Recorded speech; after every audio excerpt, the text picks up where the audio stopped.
خوش اومدید به ویدیو جدید. بستنی یخی تمشک، در واقع تمشک بستنی.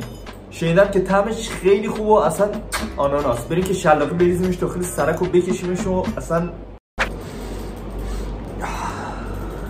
طعم تمشک اصلا داره دیوونم میکنه. اصلا وای منو گرفت.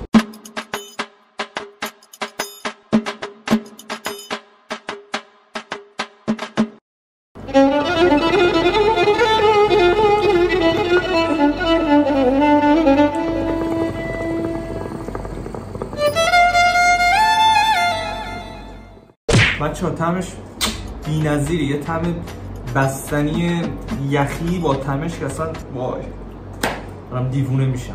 البته از این طعمای فانتزی، یعنی مثلا برای قلیونایی که سر یکی 200 تومن 300 400 تومنه استفاده میشه. برای این قلیونا زیاد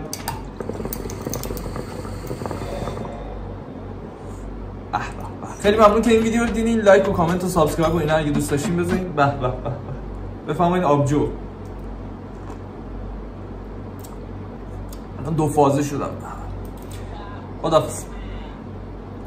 البته از این طعمای فانتزیه، یعنی برای قلیونای صداشو ببر.